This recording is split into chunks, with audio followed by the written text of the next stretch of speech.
Respiration जब word use किया जाता है तो इसका मतलब ये होता है कि ऑक्सीजन हम लोग जो इनटेक कर रहे हैं और कार्बन डाइऑक्साइड जो है हम अपने बॉडी से रिमूव कर रहे हैं, ठीक है। तो ये जो है रेस्पिरेशन का पर्पज़ है। रेस्पिरेशन का पर्पज़ क्या है कि हम लोग अपने बॉडी को ऑक्सीजन दे रहे हैं और वहाँ से जो हमारा वेस्ट प्रोडक्ट होता है कार्बन डाइऑक्साइड, वो हम लोग अपने बॉडी से बाहर निकाल रहे हैं। तो ये हमारा जो है पर्पज़ है, प्रिंसिपल पर्पज़ ऑफ रेस्पिरेशन का। The purpose is to supply oxygen to the tissues and remove carbon dioxide. तो ये एक पर्पज़ उसने बताया हुआ है। और हम नीचे जो है डिस्कस करेंगे कि फिजियोलॉजी सॉरी रेस्पिरेशन के क्या क्या जो है फंक्शंस हैं, इसका मतलब क्यों ये सिस्टम बनाया हुआ है और इसको हम कैसे मैनेज कर सकते हैं, कैसे कंट्रोल कर सकते हैं रेस्पिरेशन को। उसके बाद पल्मोनरी वेंटिलेशन का वर्ड एक यूज़ किया हुआ है। पल्मोनरी का मतलब जहाँ पे भी आए, जैसे हम लोगों ने पढ़ा था कि लॉजी, आप लोगों को मैंने बताया था कि लॉजी का मतलब होता है स्टडी करना, जहाँ पे भी आ जाए। माइक्रोबायोलॉजी है या फिजियोलॉजी है, तो मतलब हम लोग स्टडी कर रहे हैं। साइटोलॉजी है, हिस्टोलॉजी है। इसी तरह से जहाँ पे वर्ड पल्मो का आए, पल्मों का या पल्मोनरी का, तो इसका मतलब लंग्स होता है, फेफड़े आपके होते हैं। और वेंटिलेशन का मतलब होता है ब्रीथिंग, मतलब जो एयर है उसका मतलब इन होना और आउट होना। जैसे आप लोग कोई रूम बनाते हैं तो उसकी जो है ना वेंटिलेशन रखते हैं, उसका पर्पज़ क्या होता है कि हवा अंदर आ रही है और बाहर जा रही है। तो पल्मोनरी वेंटिलेशन का मकसद यही है कि ऐसी वेंटिलेशन जो हमारे लंग्स के ज़रिए से हो रही है उसको हम लोग पल्मोनरी वेंटिलेशन का नाम देते हैं। और पल्मोनरी वेंटिलेशन में क्या होता है कि ऑक्सीजन जो है हमारे बॉडी के अंदर जा रही होती है, ठीक है, लंग्स के ज़रिए से। और कार्बन डाइऑक्साइड को जो है हमारे बॉडी से या जो हमारे टिश्यूज़ हैं जहाँ पर इसको यूज़ किया जाता है ऑक्सीजन को, उसका जो वेस्ट प्रोडक्ट कार्बन डाइऑक्साइड है उसको वहाँ से रिमूव किया जाता है, ठीक है। तो वो कह रहे हैं कि pulmonary ventilation may be defined as the inflow and outflow of air between the atmosphere and the alveoli of the lungs, ठीक है। तो लंग्स के अंदर जो है ना एल्वियोलाई होते हैं, ठीक है। ग्रेप्स लाइक स्ट्रक्चर्स आप लोगों को बताई थी मैंने जब एनाटॉमी हम लोग डिस्कस कर रहे थे। तो वहाँ से जो है ना ऑक्सीजन का तबादला होता है, गैसेस का तबादला होता है, ऑक्सीजन का और कार्बन डाइऑक्साइड का। तो वहाँ से कह रहा है कि मतलब ये दो चीज़ों के दरमियान, एक एटमॉस्फेयर का और दूसरा जो लंग्स है इसके दरमियान इनफ्लो और आउटफ्लो जो हो रहा है, इसको हम लोग पल्मोनरी वेंटिलेशन का नाम देते हैं। तो this is the inspiration and expiration of air between the atmosphere and lungs. Lungs और एटमॉस्फेयर की बात हो रही है, ठीक है। एटमॉस्फेयर से ऑक्सीजन आपके लंग्स में जा रही है और उसके बाद एयर का जो वेस्ट प्रोडक्ट है जैसे कार्बन डाइऑक्साइड है वो आपके लंग से बाहर एटमॉस्फेयर में आ रहा है, तो इसको हम लोग पल्मोनरी वेंटिलेशन का नाम देते हैं। अच्छा, एक दूसरी बात ये है कि जब हम लोग बात करते हैं पल्मोनरी वेंटिलेशन की, तो इसमें ये होता है कि एक चीज़ ये होती है कि जो एयर होती है ना हायर प्रेशर से लोअर प्रेशर की तरफ मूव करती है, ठीक है। इसको हम लोग कहते हैं प्रेशर ग्रेडियंट का नाम। इसको हम लोग किस चीज़ का नाम देते हैं? प्रेशर ग्रेडियंट का नाम, ठीक है। अब देखें कि जब हमारे लंग्स के अंदर ऑक्सीजन या एयर नहीं है तो इसका मतलब ये है कि एटमॉस्फेयर के अंदर उस एयर का प्रेशर ज़्यादा है और हमारे लंग्स के अंदर उसका प्रेशर जो है कम है, ठीक है। तो क्या होगा, इस प्रेशर ग्रेडियंट की वजह से, मतलब एटमॉस्फेयर के अंदर प्रेशर ज़्यादा है तो वहाँ से एयर मूव करेगी कहाँ पे? लंग्स की तरफ, ठीक है। और इसी तरह से जब कार्बन डाइऑक्साइड की बात हो रही है तो उसमें ये होता है कि हमारे लंग्स के अंदर कार्बन डाइऑक्साइड का प्रेशर ज़्यादा होता है और एनवायरनमेंट के अंदर प्रेशर कम होता है। तो इस तरह से जो कार्बन डाइऑक्साइड है वो हमारे लंग्स से एटमॉस्फेयर की तरफ मूव कर जाती है। इसको हम लोग प्रेशर ग्रेडियंट का नाम देते हैं। हाँ हाँ बेचे थे बेचे। हाँ हाँ उठे नाल ही बिल्कुल उरले पासे नाल ही। अच्छा, नेक्स्ट एक टर्म यूज़ की गई है, एक्सपायरेशन। होगी स्टार्ट। दो टर्म बेसिकली यूज़ होती हैं इसके अंदर इकराम। एक इंस्पायरेशन होती है और एक एक्सपायरेशन होती है।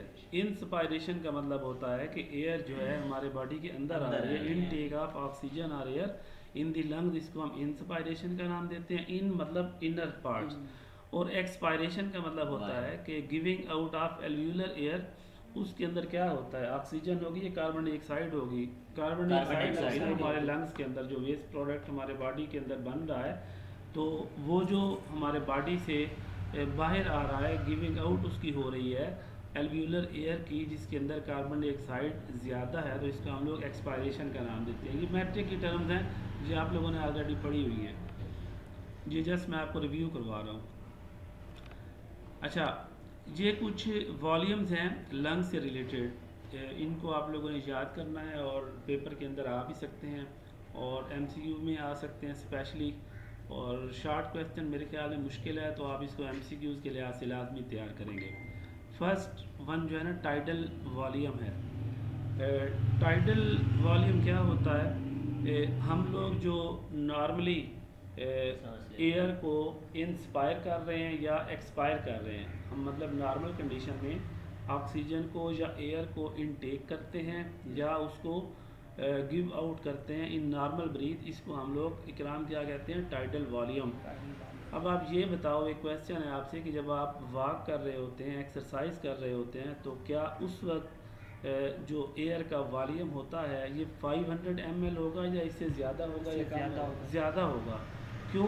क्योंकि हम मतलब हमारी जो है ना स्पीड या जो रफ्तार है उसकी बढ़ जाती है इंस्पायरेशन की या एक्सपायरेशन की। उसकी वजह क्या होती है?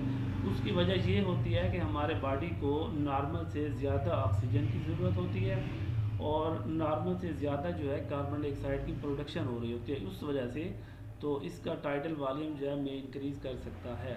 तो नॉर्मली जो हम लोग सांस ले रहे हैं और सांस को बाहर निकाल रहे हैं, तो इसको हम लोग टाइडल वॉल्यूम का नाम देते हैं। इस सांस लेने में और सांस के बाहर निकालने में जितनी एयर यूज़ हो रही है, इसको हम लोग टाइडल वॉल्यूम का नाम देते हैं और इसकी वैल्यू जो है 500 ml जो आप लोगों को पता होनी चाहिए जी। ये ऊपर वाला जो टाइडल वॉल्यूम की डेफिनेशन भी आ सकती है और इसकी जो वैल्यू है ये भी आ सकती है, ठीक है। नेक्स्ट है इंस्पायरेटरी रिजर्व वॉल्यूम। वो कहते हैं कि आप लोग मतलब ज़ोर से, मतलब जितना आप लोग ज़ोर लगा सकते हैं, आप जो है इनटेक करें एयर को, ठीक है। Extra volume of air that can be inspired forcefully, ठीक है। मतलब आप मतलब फोर्सफुली के साथ आप जितनी एयर को इनटेक कर रहे हैं, तो उसको हम लोग इंस्पायरेटरी रिजर्व वॉल्यूम का नाम देते हैं। उसको हम इंस्पायरेटरी रिजर्व वॉल्यूम का नाम देते हैं। मतलब एक तो हमने ऊपर पढ़ा कि टाइडल वॉल्यूम, टाइडल वॉल्यूम ये था कि नॉर्मली मतलब ऑक्सीजन को या एयर को इनटेक कर रहे हैं और गिव आउट कर रहे हैं। लेकिन वो कहता है कि इंस्पायरेटरी रिजर्व वॉल्यूम ये क्या है, ये आप फोर्सफुली कितनी आप जो है एयर को इनटेक कर सकते हैं या इंस्पायर कर सकते हैं बियॉन्ड दी नॉर्मल। नॉर्मल तो 500 था, ठीक है। तो इसको हम लोग कहते हैं इंस्पायरेटरी रिजर्व वॉल्यूम। ये शायद उसने जहाँ पे गलत लिखा है टाइडल वॉल्यूम, टाइडल वॉल्यूम जहाँ पे नहीं आएगा, ये इसकी वैल्यू इंस्पायरेटरी रिजर्व वॉल्यूम का जो है बता रहा है। उसके बाद एक्सपायरेटरी, ये सेम दो टर्म्स हैं, एक इंस्पायरेटरी रिजर्व वॉल्यूम है, दूसरा कौन सा एक्सपायरेटरी रिजर्व वॉल्यूम है। तो इकराम ये क्या होगा, जैसे मतलब फोर्सफुली वो इंस्पायर कर रहा है ना एयर को, ये मतलब दो टर्म जो है ना अपोजिट हैं। और एक्सपायरेटरी रिजर्व वॉल्यूम की जो बात हो रही है, तो कह रहा है कि मतलब आप फोर्सफुली कितनी एयर को एक्सपायर कर सकते हैं, उसको हम लोग एक्सपायरेटरी रिजर्व वॉल्यूम का नाम देते हैं। तो टाइडल वॉल्यूम हम लोगों ने क्या पढ़ा था कि नॉर्मल हम लोग जो इन कर रहे हैं और आउट कर रहे हैं वो थी 500, लेकिन वो कहते हैं कि आप फोर्सफुली कितनी एयर को एक्सपायर कर सकते हैं, इसको हम लोग एक्सपायरेटरी रिजर्व वॉल्यूम का नाम देते हैं और इसकी वैल्यू आप लोग को आनी चाहिए जो कि 1100 ml है। ml क्या मतलब है? मिलीग्राम, मिलीग्राम नहीं मिलीलीटर, हाँ जी। नेक्स्ट रेजिडुअल वॉल्यूम है। इसमें वो ये कह रहा है कि आप मतलब फोर्सफुली जो है इन कर रहे हैं ऑक्सीजन को या एयर को, उसके बाद आप फोर्सफुल एक्सपायर कर रहे हैं, तो हमने ऊपर पढ़ा ना कि 1100 ml है क्या चीज़, एक्सपायरेटरी रिजर्व वॉल्यूम। कहते हैं कि आप मतलब फोर्सफुली जो एक्सपायर कर रहे हैं 1100 जो उसका वॉल्यूम हम लोगों ने पढ़ा कि आप इतनी जो है ना फोर्सफुली एक्सपायर कर सकते हैं, ठीक है। तो कहते हैं कि फोर्सफुल एक्सपायरेशन के बाद भी जो है ना आपके लंग्स के अंदर कुछ वॉल्यूम बच जाता है एयर का, उसको हम लोग रेजिडुअल वॉल्यूम का नाम देते हैं। रेजिडुअल का मतलब होता है बच जाना, वॉल्यूम मतलब हम क्या डिस्कस कर रहे हैं, मतलब जो जो उसकी कैपेसिटी है लंग की। तो आप फोर्सफुली जो एक्सपायर कर रहे हैं ना, उसके बाद भी कहते हैं कि आपके लंग के अंदर कुछ ना कुछ वॉल्यूम बच जाता है, उसको हम लोग रेजिडुअल वॉल्यूम का नाम देते हैं। और इकराम अब ये बताओ कि अच्छा नेक्स्ट इसी को हम कंटिन्यू करते हैं, पल्मोनरी कैपेसिटीज़। पल्मोनरी कैपेसिटीज़ का मतलब होता है कि वो कहते हैं जो हमने वॉल्यूम पढ़े हैं, टाइडल वॉल्यूम है और रेजिडुअल वॉल्यूम है, इंस्पायरेटरी या एक्सपायरेटरी जो रेजिडुअल वॉल्यूम हम लोगों ने पढ़े हैं। तो कहते हैं कि जब हम दो वॉल्यूम्स को आपस में कंबाइन करते हैं या दो से ज़्यादा को, तो इसको हम लोग पल्मोनरी कैपेसिटीज़ का नाम देते हैं। Pulmonary capacities are the sum of two or more than two pulmonary volumes. जो हम लोगों ने पल्मोनरी के वॉल्यूम पढ़े हैं, वो कहता है कि दो को या हम दो से ज़्यादा को जब हम लोग ऐड करते हैं तो इसको हम लोग पल्मोनरी कैपेसिटीज़ का नाम देते हैं। इंस्पायरेटरी कैपेसिटी क्या होती है, ये टोटल जो है ना आपके मतलब MCQs के अंदर भी आ सकते हैं और शॉर्ट क्वेश्चन में भी आ सकते हैं। इंस्पायरेटरी कैपेसिटी का मतलब होता है कि आपके लंग्स की कितनी एबिलिटी है कि वो कितनी एयर को अपने अंदर जो है समा सकती है। Total inspiratory ability of the lung, मतलब जैसे कोई बैलून होता है तो आप उसको मतलब कि उसके अंदर उसको फिलअप कर रहे होते हैं। आ जाए जी, आ जाए। अच्छा, मतलब आपके जो लंग्स हैं ना,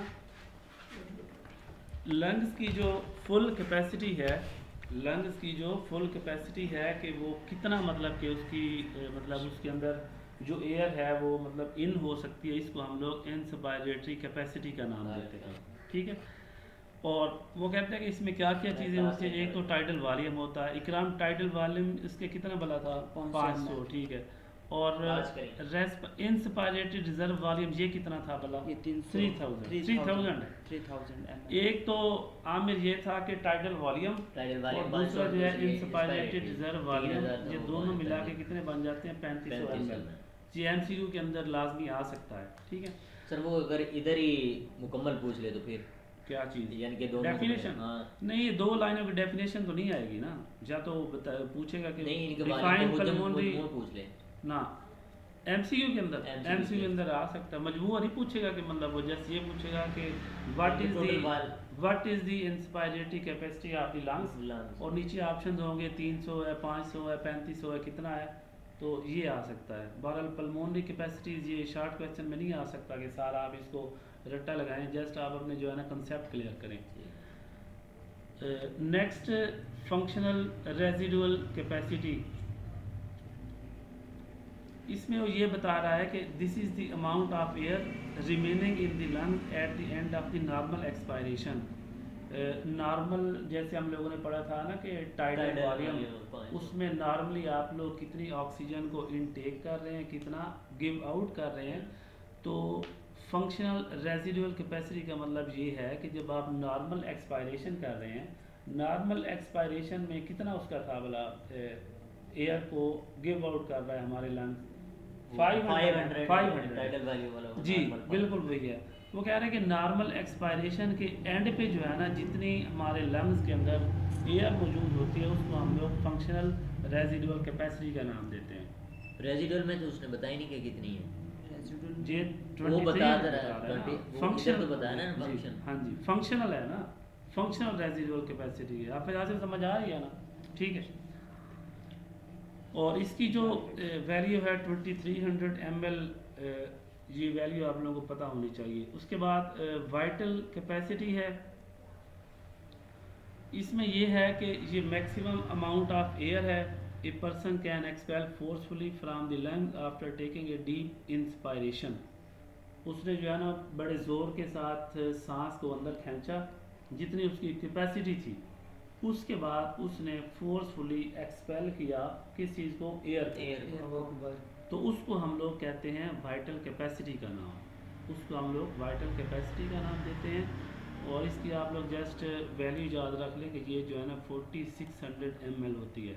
बाकी ये फार्मूला ही करने की ज़रूरत नहीं है कि that is equal to tidal volume plus inspiratory reserve volume और प्लस एक्सपायरेटेड ज़ेरो वॉल्यूम। ये अगर आप करना चाहें तो कर सकते हैं, और अगर नहीं करना तो कोई बात नहीं है। बट आपको पता हो इकराम की वाइटल कैपेसिटी क्या होती है भला, कि आपने ज़ोर के साथ जो है ना फोर्सफुली आपने इनटेक किया एयर को, उसके बाद फिर आप उसको एक्सपेल कर रहे हैं फोर्सफुली, ठीक है। तो इसको हम लोग किस चीज़ का नाम देते हैं, वाइटल कैपेसिटी। हाँ जी, वाइटल कैपेसिटी ऑफ लंग्स का नाम इसको हम देते हैं, ठीक है। हमें वाइटल कैपेसिटी जी 46। उसके बाद total lung capacity, this is the maximum volume to which the lungs can expanded with the greatest possible inspiratory effort. Lung capacity मतलब वही है ना, ऊपर भी हम लोगों ने पढ़ा था कि उसकी मतलब कितनी कैपेसिटी होती है कि कितना वो इनटेक कर सकता है एयर्स को।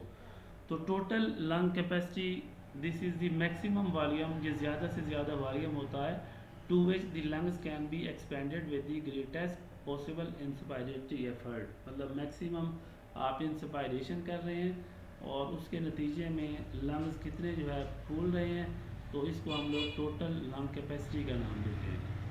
तो ये वो कह रहा है कि it is the sum of all pulmonary volume, इसके अंदर जो है तमाम वॉल्यूम्स आ जाते हैं। कौन कौन से हैं, टाइडल है, इंस्पायरेटरी है, एक्सपायरेटरी है और रेजिडुअल वॉल्यूम है। तो ये तकरीबन जो है 5800 ml आ जाते हैं। उसके बाद minute respiratory volume. Respiratory volume 1 minute के अंदर यानी total amount of new air that move into the respiratory passage in each minute. 1 minute के अंदर आपका जो रेस्पिरेटरी सिस्टम का जो रास्ता है उसमें कितनी एयर आपके रेस्पिरेटरी सिस्टम के अंदर आ रही है, उसको हम लोग मिनट रेस्पिरेटरी वॉल्यूम का नाम देते हैं। तो अच्छा, ये आप लोगों से अब क्वेश्चन है एक नीचे सॉल्व किया हुआ है, लेकिन आप लोगों ने मुझे बताना है कि कैसे आया है। वो कह रहे हैं कि normal rate of respiration in 1 minute है 12। 1 मिनट के अंदर 12 बार जो है ना आप सांस को इनटेक करते हैं और एक्सपेल करते हैं, ठीक है जी। इकराम आपसे मेरा क्वेश्चन है, अब इसकी जो है वैल्यू कितनी होगी। इसने लिखा हुआ कि 500 × 12, तो इसका क्या मतलब है। 500 वो नॉर्मल पूछे, क्योंकि नॉर्मल हम ले रहे हैं। नॉर्मल क्या ले रहे हैं, ये टाइडल वॉल्यूम। सबसे पहले पूछेगा वो नॉर्मल के साथ। नॉर्मल आप मतलब कितना, वो कह रहा है कि 1 मिनट के अंदर मतलब कितना जो है ना वो एयर का पैसेज है, मतलब हवा जो है ना आपके रेस्पिरेटरी पैसेजेस के ज़रिए से अंदर जा रही है, ठीक है। तो उसको हम लोग नाम देते हैं मिनट रेस्पिरेटरी वॉल्यूम का नाम। और 1 मिनट के अंदर जो हमारी रेस्पिरेशन होती है नॉर्मली वो होती है 12। और एक बार जब हम लोग सांस को इन और आउट करते हैं तो उसका वॉल्यूम कितना होता है 500। तो ये 12 × 1500 12 क्यों लिखा हुआ फिर। तो 1 मिनट में 12 टाइम आप सांस ले रहे हैं ना, रेस्पिरेशन हो रही है ना, तो 1 मिनट में फिर 6000 ml आ जाएगा। क्लियर हुई है बात कि नहीं हुई जी, क्या हुई है। अच्छा, आप नॉर्मली जो हमने टाइडल वॉल्यूम ये पढ़ा था कि नॉर्मली आप कितनी एयर को इनटेक कर रहे हैं और कितनी एयर को आप लोग एक्सपेल कर रहे हैं। नॉर्मली 500 ml एक दफ़ा 1 मिनट में आप कितनी बार कर रहे हैं, 12। तो 12 × 500 नहीं हो जाएगा। हाँ जी, ठीक हो, ये चीज़ आप क्लियर हुई है जी जी। अब इसकी वैल्यू कितनी आएगी, मिनट रेस्पिरेटरी वॉल्यूम। ये आमिर और भी पूछ सकते हो जी। हाँ, 2 मिनट यहाँ पर 2 मिनट लगा सकते हैं, 3 मिनट लगा सकते हैं। हमने सिर्फ 500 के साथ मल्टीप्लाई, लेकिन वो भाई जो आप उसके ऊपर आए ना, देखें वो कह रहे हैं कि मिनट रेस्पिरेटरी के साथ, बाकी तो कोई बात ही नहीं है, और कहाँ से करेगा वो। Transport of oxygen and CO2 in blood. Blood के अंदर ट्रांसपोर्ट कैसे होती है ऑक्सीजन की और कार्बन डाइऑक्साइड की, ठीक है जी। हम लोग डिस्कस कर चुके हैं हीमोग्लोबिन के बारे में। हीमोग्लोबिन इकराम क्या होती है, लेक्चर आपने लिया था लास्ट टाइम। हीमोग्लोबिन जो आपके आसिफ है ना, वो क्या चीज़ होती है, आयरन कंटेनिंग प्रोटीन होती है और वो रेड ब्लड सेल्स के अंदर पाई जाती है। खून के जो सुर्खलिए होते हैं ना, उनके अंदर हीमोग्लोबिन पाई जाती है। और उसका काम पता है क्या होता है? उसका काम ये होता है कि ऑक्सीजन को लंग से उठाती है और आपके बॉडी के तमाम टिश्यूज़ को प्रोवाइड करती है, और वहाँ से जो वेस्ट प्रोडक्ट होता है कार्बन डाइऑक्साइड की शक्ल में, वो वहाँ से उठाएगी और उसको कहाँ पे ले जाएगी? लंग्स की तरफ वापस ले जाएगी। तो उसको आप लोग जो एक्सपायर करते हैं, तो इसका जो इस तरह से जो है ना ऑक्सीजन की ट्रांसपोर्ट होती है, जहाँ कार्बन डाइऑक्साइड की ट्रांसपोर्ट होती है। तो 97% जो आमिर ऑक्सीजन की ट्रांसपोर्ट होती है ना, वो किस शक्ल में होती है? हीमोग्लोबिन की शक्ल में। ये एमसीक्यू के अंदर आएगा लाजमी क्वेश्चन। 97% जो है ऑक्सीजन है ट्रांसपोर्ट होती है लंग्स टू टिश्यू, ये किस शक्ल में होती है? हीमोग्लोबिन की शक्ल में। लेकिन बाकी जो 3% है वो कैसे होगी? वो होती है प्लाज्मा की शक्ल में। आप लोगों ने पढ़ा था कि ब्लड की अगर हम लोग बात करें तो उसके अंदर दो कंपोनेंट्स होते हैं बेसिकली, एक सेलुलर कंपोनेंट्स होते हैं और दूसरे जो है नॉन सेलुलर कंपोनेंट्स होते हैं। इकराम, सेलुलर कंपोनेंट्स में क्या क्या चीज़ें आती थी? Red blood cells, white blood cells, platelets, ये सेलुलर है। इसके अलावा जो वाइट कलर का आपके पास फ्लूइड बच जाता है उसको हम लोग प्लाज्मा का नाम देते हैं। तो कहते हैं कि 3% जो ऑक्सीजन है वो किसके ज़रिए से होती है? प्लाज्मा के ज़रिए से। ये इम्पोर्टेंट है, मोस्ट इम्पोर्टेंट है। Transport of oxygen by haemoglobin.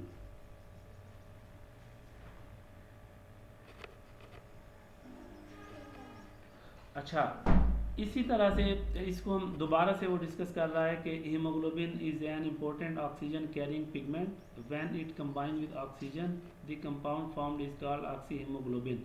अच्छा, इसमें ये कह रहा है कि ऑक्सीजन जो है ना हीमोग्लोबिन के साथ एक लूज बॉन्ड बनाती है, बहुत ही कमज़ोर होता है, और उनका जो आपस में रिएक्शन होता है ना रिवर्सिबल होता है। रिवर्सिबल का मतलब होता है कि मतलब एक चीज़ जैसे ऑक्सीजन अटैच हुई है हीमोग्लोबिन के साथ, तो इसके नतीजे में जो केमिकल बनता है वो होता है ऑक्सी हीमोग्लोबिन।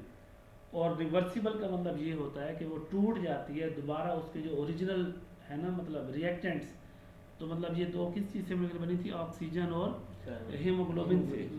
ठीक है, ऑक्सीजन और हीमोग्लोबिन आपस से मिलकर क्या चीज़ इकराम बना रहे हैं? Oxy haemoglobin. तो जब इनकी वापस ब्रेकडाउन होगी तो क्या चीज़ें बनेगी? वही चीज़ें बनेगी जिनसे मिलकर बनेगी। ठीक है।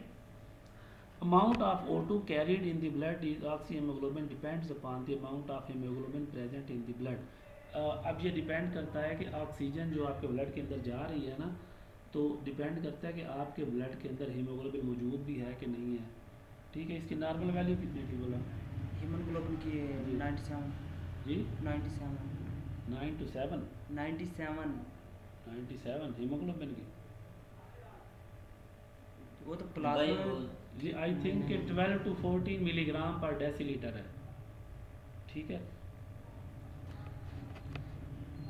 ऑक्सीजन तो हम लोगों ने ये पढ़ा कि 97% जो ऑक्सीजन है वो ऑक्सी हीमोग्लोबिन के साथ अटैच होके या हीमोग्लोबिन के साथ अटैच होकर आपके तमाम बॉडी पार्ट्स को ऑक्सीजन प्रोवाइड कर रही है। लेकिन कहते हैं कि जो कार्बन डाइऑक्साइड है ना, इसका थोड़ा सा डिफरेंट मैकेनिज़्म है। ठीक है, उसमें हमने ये पढ़ा ऑक्सीजन का कि 97% हीमोग्लोबिन के साथ अटैच होती है और 3% किस चीज़ के साथ अटैच होती है? प्लाज्मा के साथ। लेकिन इसमें वो ये कह रहा है कि स्मॉलेस्ट परसेंटेज जो कि 7% है, it is dissolve in plasma. इसको आपने यहाँ तक करना है, आगे नहीं करना। ठीक, 7% जो कार्बन डाइऑक्साइड है वो आपके प्लाज्मा के अंदर डिसॉल्व हो जाती है। ठीक है, और इसके अलावा जो है 23% combine with the globin part of the haemoglobin. हाफिज़ आसिफ, ये जो हीमोग्लोबिन है ना, दरअसल ये एक प्रोटीन है। दोबारा मैं बता रहा हूँ कि रेड ब्लड सेल के अंदर प्रोटीन पाई जाती है और इसके जो है दो मेन कंपोनेंट्स हैं, एक आयरन का है और दूसरा कौन सा है? ग्लोबिन का है। एक आयरन का है और दूसरा कौन सा है? ग्लोबिन का है। तो जिस तरह से ऑक्सीजन हीमोग्लोबिन के साथ अटैच होती है ना, तो क्या बना देती है? Oxy haemoglobin. इसी तरह से वो कहते हैं कि जो कार्बन डाइऑक्साइड है ना वो ग्लोबिन के साथ अटैच हो जाती है। कार्बन डाइऑक्साइड ग्लोबिन के साथ अटैच हो जाती है। तो कहते हैं कि इस शक्ल में जो है कार्बन डाइऑक्साइड कितनी ट्रांसपोर्ट हो रही है, वो 23% है। आमिर प्लाज्मा में जो है ना ये कार्बन डाइऑक्साइड 7% है 7%। और जो 23% है वो हीमोग्लोबिन के साथ मिल रही है। ऑक्सीजन कितने परसेंट मिल रही थी? 97, ठीक है। लेकिन ये कितने परसेंट बन रही है? 23%, ठीक है। और ये जब उसके साथ मिलेगी तो ये बना देगी कार्ब अमाइनो हीमोग्लोबिन, हाँ जी। ठीक है जी, कार्ब अमाइनो हीमोग्लोबिन। हाँ, और बाकी जो 70% है ना CO2 का, ये ट्रांसपोर्ट होती है in the shape of bicarbonate form. ये किस शक्ल में होती है? बाइकार्बोनेट फॉर्म की शक्ल में। तो इसमें आप लोगों ने देखना है कि आपका जो आपके बॉडी के अंदर रेस्पिरेशन का मैकेनिज़्म है उसको कौन रेगुलेट कर रहा है। तो इसमें दरअसल दो मैकेनिज़्म होते हैं। First one is nervous regulation और सेकंड जो है केमिकल रेगुलेशन। नर्वस रेगुलेशन की जब हम लोग बात करते हैं तो इसमें आपका जो दिमाग का सिस्टम होता है ना उसको हम लोग नर्वस सिस्टम का नाम देते हैं। और इसमें आप लोगों को ये पता होना चाहिए कि ये ब्रेन स्टेम के अंदर एक पार्ट है जिसको मैं रेड कर रहा हूँ, reticular formation of brain stem, ठीक है। तो ये वाला जो पोर्शन होता है ना आपके ब्रेन के अंदर वो आपके जो रेस्पिरेशन है उसको कंट्रोल कर रहा होता है, ठीक है। ये MCQ के अंदर आ सकता है कि नर्वस रेगुलेशन के अंदर जो है किस चीज़ का किरदार होता है जो आपके रेस्पिरेशन को कंट्रोल कर रहा होता है, ठीक है जी। The diameter of the thoracic cavity, छाती की जो हमारी कैविटी होती है, इज़ इंक्रीज और decrease by the action of respiratory muscles. हमारे जो मसल्स हैं उसके साथ थोरेसिक कैविटी के साथ वो कहते हैं कि वो या तो कम हो जाती हैं या फिर इंक्रीज हो जाते हैं जी। आवाज़ नहीं आ रही है, 1 मिनट मैं चेक करता हूँ जी। मेरी तरफ से तो आवाज़ क्लियर है।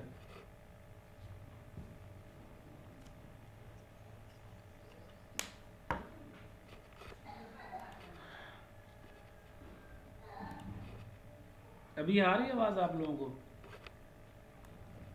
अच्छा, तो नर्वस रेगुलेशन के अंदर तो हम लोग ये डिस्कस कर रहे थे कि जो थोरेसिक कैविटी है वो उसका जो डायमीटर होता है वो इंक्रीज भी कर सकता है, डिक्रीज भी हो जाता है।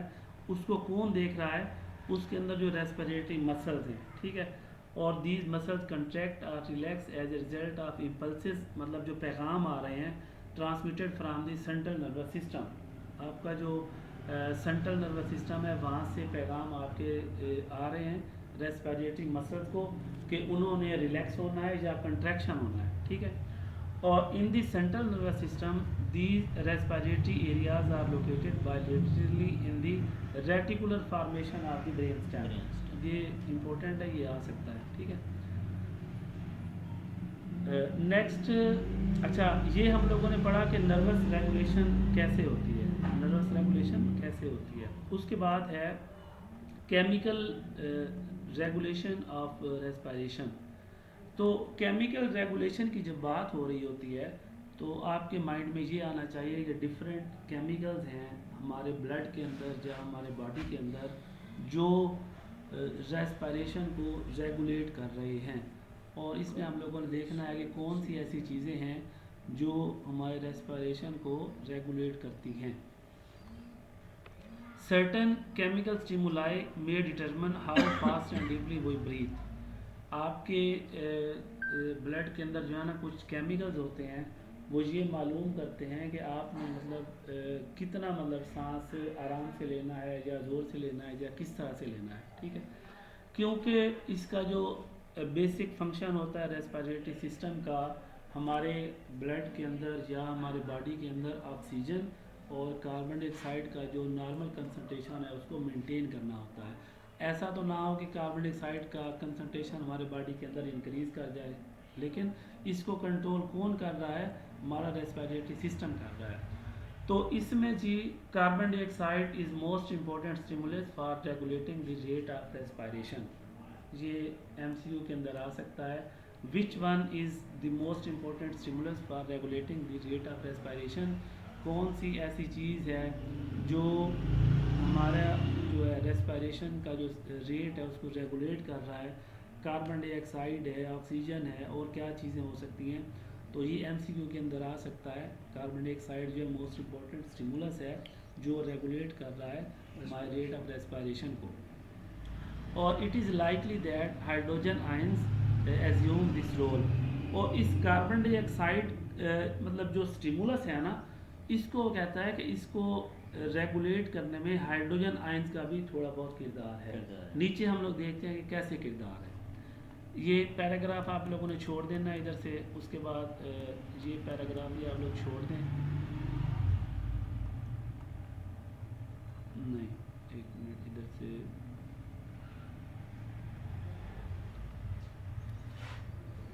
तो दोनों की नहीं। पहला तो इसका जो फंक्शन है एक्सचेंज ऑफ गैसेज है। इसमें हम लोग बार बार यही चीज़ें डिस्कस कर रहे हैं कि जो बेसिक फंक्शन होता है रेस्पिरेशन का, ऑक्सीजन को आप लोग इनटेक करते हैं और कार्बन डाइऑक्साइड को आप लोग गिव आउट कर रहे हैं। कहाँ पे कर रहे हैं? एटमॉस्फेयर के अंदर, ठीक है। तो इसका जो फर्स्ट फंक्शन है एक्सचेंज ऑफ गैसेज है। उसके बाद आप लोग लिखें कि maintenance of acid base balance. हमारे बॉडी के अंदर एसिड बेस बैलेंस को जो है मेंटेन कौन रखता है? वो हमारा रेस्पिरेटरी सिस्टम रखता है, ठीक है। आप जस्ट ये लिख दें कि रेस्पिरेशन या जो रेस्पिरेटरी सिस्टम है, this maintain the acid base balance in our body, यहाँ तक आप लिख दें। उसके बाद मेंटेनेंस ऑफ टेम्परेचर। टेम्परेचर भी जो है ना, इसको मेंटेन कौन रखता है? हमारा रेस्पिरेटरी सिस्टम। जब आप लोग भाग दौड़ के आ रहे होते हैं तो आपको गर्मी लगी हुई होती है। तो जब आप लोग एक्सपायरेशन कर रहे हैं या आप लोग कार्बन डाइऑक्साइड को गिव आउट कर रहे हैं, तो उसके साथ साथ जो है ना टेम्परेचर भी आपके बॉडी से मतलब निकल रहा होता है, कूल डाउन आपका बॉडी हो रहा होता है, ठीक है। तो इसमें quantity of heat is lost, मतलब कि जो आपके बॉडी की गर्मी है या हीट है वो भी आपके साथ साथ जब आप एक्सपायरेशन करते हैं तो वो जा रही होती है।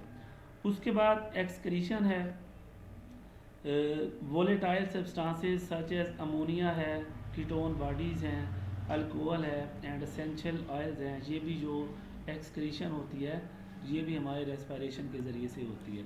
जैसे आप लोग यूँ समझें कि उसने लिखा है ना अल्कोहल शराब को कहते हैं। कुछ लोग जो ड्रिंकिंग करते हैं तो जब आप उनके साथ खड़े होते हैं, मतलब वो ड्रिंकिंग तो मतलब उसने अंदर की हुई है ना, उसके मतलब मेदा के अंदर चली गई है। तो जब वो एक्सपायरेशन कर रहा होता है, सांस को बाहर निकाल रहा होता है, तो आपको क्या उसकी स्मेल नहीं आ रही होती? आ रही होती। तो इसका फिर यही मतलब है कि जो रेस्पिरेशन है वो एक्सक्रीशन का काम भी करता है, और उस एक्सक्रीशन में अमोनिया, कीटोन बॉडीज और अल्कोहल जो है ये हमारे बॉडी से इनकी एक्सक्रीशन हो रही होती है। अच्छा, ये मैंने एनाटॉमी का लेक्चर ओपन किया हुआ है। एनाटॉमी का लेक्चर नंबर 4 हम लोगों ने डिस्कस किया था। हार्ट के बारे में आप लोगों को बताया था कि जो कार्डियोवैस्कुलर सिस्टम होता है उसके कौन कौन से ऑर्गन्स हैं, ठीक है। हार्ट के बारे में भी हम लोगों ने डिस्कस किया था, और एओर्टा के बारे में हम लोगों ने पढ़ा था, आर्टरीज, आर्टीरियोल्स। तो इसको मैं एक्सप्लेन करने के लिए एक डायग्राम हम लोग यहाँ से ओपन करते हैं, ये वाली। पहले हम इसको देखते हैं, उसके बाद फिर हम अपने लेक्चर की तरफ मूव करते हैं, फिजियोलॉजी की तरफ।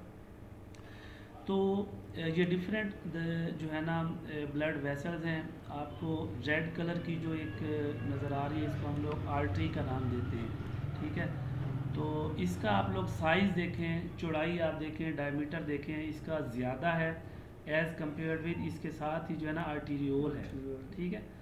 एक वर्ड आर्टरी का यूज़ होता है और एक आर्टीरियोल का यूज़ होता है। आर्टरी आप लोग ये माइंड में रखें कि आर्टरी का साइज़ बड़ा होता है और आर्टीरियोल जो है मतलब स्मॉल साइज़ की ब्लड वेसल होती है। जैसे आप लोग एक दरख्त देखते हैं ना, उसकी एक मेन ब्रांच होती है, उसके बाद सब ब्रांचेस होती हैं। इसी तरह से जो आर्टरी है ये आप यूँ समझें कि ये उसकी मेन ब्रांच है, और उसके साथ ये जो डिवाइड हो रही है छोटी छोटी ब्रांचेस में, इसको हम लोग आर्टीरियोल्स का नाम देते हैं। और आमिर ये बताओ कि आर्टरी के अंदर कौन सा ब्लड होता है? रेड जो होता है, रेड वो तो होता ही रेड है ब्लड। ऑक्सीजन वाला होता है या कार्बन डाइऑक्साइड वाला होता है? ऑक्सीजन वाला। ऑक्सीजन वाला। तो आप लोग ये लिख सकते हैं कि आर्टरीज जो होती हैं ये ऐसी ब्लड वेसल्स होती हैं जिनके अंदर ऑक्सीजन मौजूद होती है। एक तो ये हो गई। और आर्टीरियोल्स मतलब ये जो है आप यूँ कह लें कि ये ब्रांचेज हैं किस चीज़ की? आर्टीरियोल की, आर्टरी की। इसी तरह से वेन का वर्ड यूज़ किया हुआ है। आर्टरीज और वेन इनका आई थिंक के मतलब जो साइज़ है ब्लड वेसल्स का सेम है, लेकिन वेन के अंदर इकराम कौन सा ब्लड होता है? वाट डीऑक्सीजनेटेड ब्लड होता है, या आप यूँ कह लें कि इसके अंदर कार्बन डाइऑक्साइड वाला जो है ना ब्लड होता है उसको हम लोग वेन्स का नाम देते हैं। और जैसे हमने पढ़ा कि आर्टरी का जो सब यूनिट है वो आर्टीरियोल है, तो शगुफ्ता ये जो वेन का मतलब सब यूनिट होगा उसको हम क्या नाम देंगे? विनियोल का देंगे। ये यहाँ पे इसको मेंशन किया हुआ है, ठीक है। और ये जो है वेन है जो बड़ी से आपको नज़र आ रही है, और उसके साथ ये जो डिवाइड हो रहा है ना इधर ब्रांचेस के अंदर, इसको हम लोग वेनियोल का नाम देते हैं, ठीक है। तो जैसे आर्टरी मेन है उसका जो सब यूनिट है उसको हम आर्टीरियोल का नाम देते हैं, इसी तरह से वेन की जो स्मॉल ब्रांचेज है इसको हम लोग वेनियोल का नाम देते हैं। ये बात क्लियर हो गई।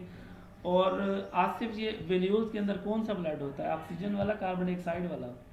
कार्बन डाइऑक्साइड वाला, क्योंकि वेन के अंदर जो कार्बन डाइऑक्साइड है तो इसके अंदर भी कार्बन डाइऑक्साइड वाला ब्लड ही होगा।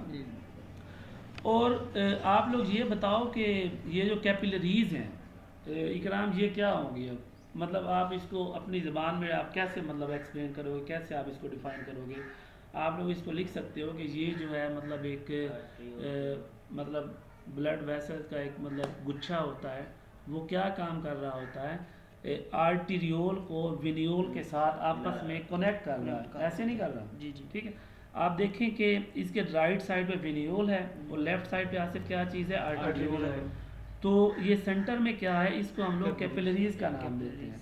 आप कैपिलरीज की डेफिनेशन लिख सकते हैं कि ये जो है ऐसी ब्लड वेसल्स होती हैं which connect arterioles with the venules, ये वेनियोल्स के साथ आपस में कनेक्ट होती हैं। ये बात क्लियर हो गई। और एओर्टा के बारे में हम लोगों ने पढ़ा था कि it is the largest artery in the human body. आपके बॉडी के अंदर सबसे बड़ी आर्टरी होती है।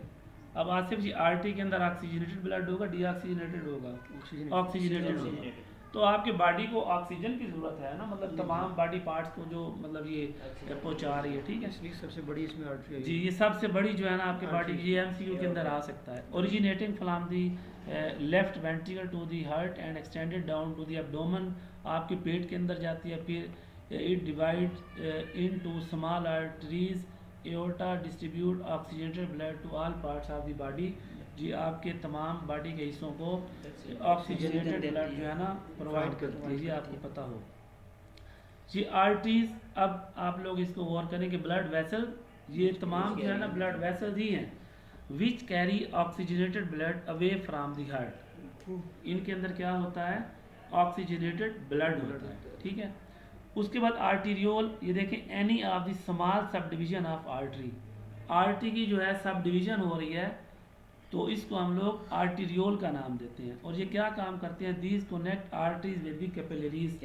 ये ऊपर हम जाते हैं, ये देखें ये जो आर्टीरियोल है ये क्या काम कर रही है? आर्टरी को कैपिलरीज के साथ आपस में अटैच कर रही है, ठीक है।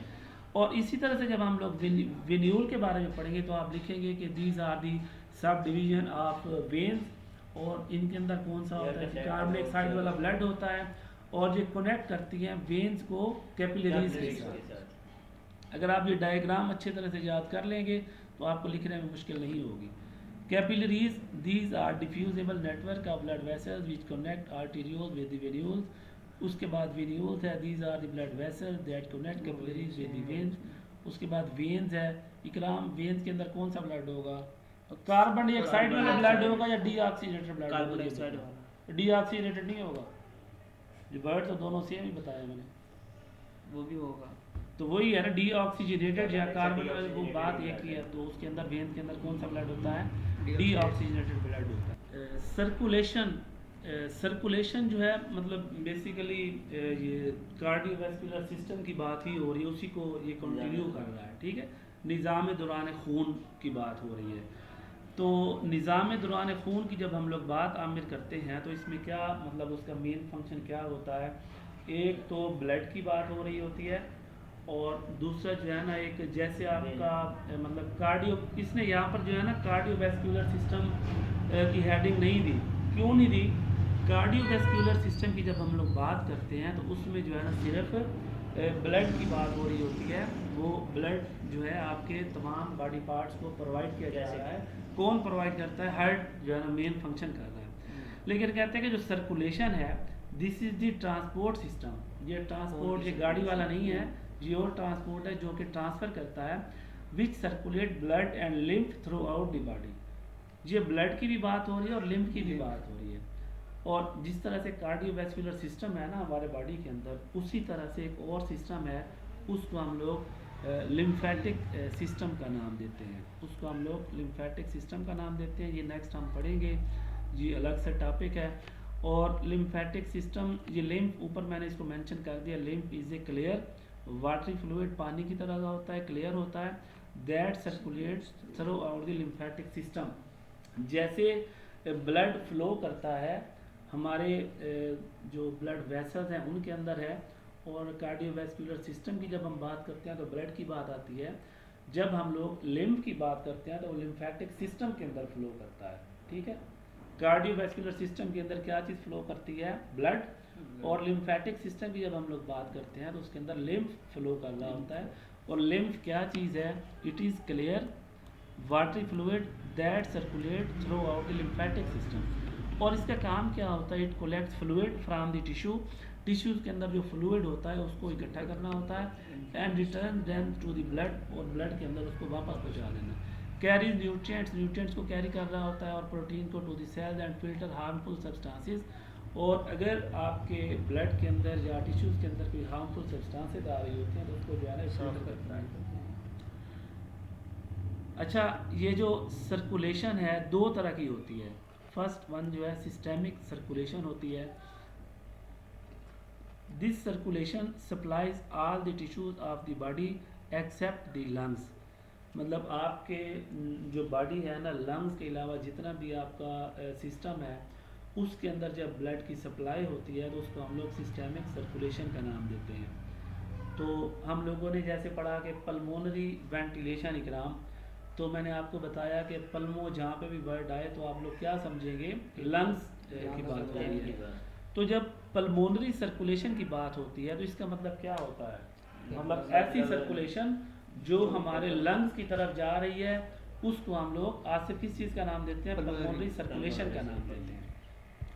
तो आप लोगों को जस्ट ये पता हो कि पल्मोनरी सर्कुलेशन होती क्या है। This is the circulation of blood from the lungs. तो ये जो है लंग्स की तरफ जो जी पल्मोनरी मतलब लंग्स से सर्कुलेशन ब्लड का जो मतलब जो मूवमेंट है। और इसी तरह सिस्टेमिक सर्कुलेशन, ये लंग्स के अलावा जितनी भी सर्कुलेशन हो रही है उसको हम लोग सिस्टेमिक सर्कुलेशन का नाम देते हैं। ये आप लोगों को पता होना चाहिए। अच्छा, नीचे जो है ना इसकी तरतीब लिखी हुई है, ये आप लोग अगर करना चाहें तो कर लें, ना करें तो कोई हर्ज नहीं है। सिस्टेमिक सर्कुलेशन की बात करें तो पहले लेफ्ट वेंट्रिकल ऑफ हार्ट में जाएगा, हार्ट के चैम्बर हम लोगों ने एओर्टा में जाएगा, सबसे बड़ी जो आर्टरी है।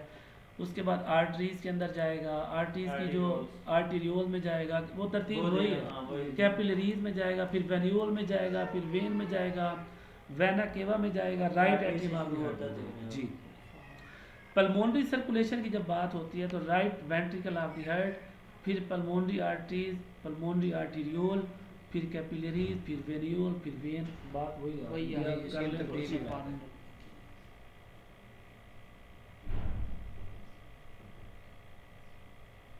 अच्छा, ये आर्टरीज को अब वो दोबारा से डिस्कस कर रहा है, ठीक है। और आसिफ आर्टरीज के अंदर कौन सा ब्लड होता है? ऑक्सीजनेटेड, ठीक है। These are the series of blood vessels, ये ब्लड वेसल्स होती हैं which carry oxygenated blood away from the heart, ठीक है।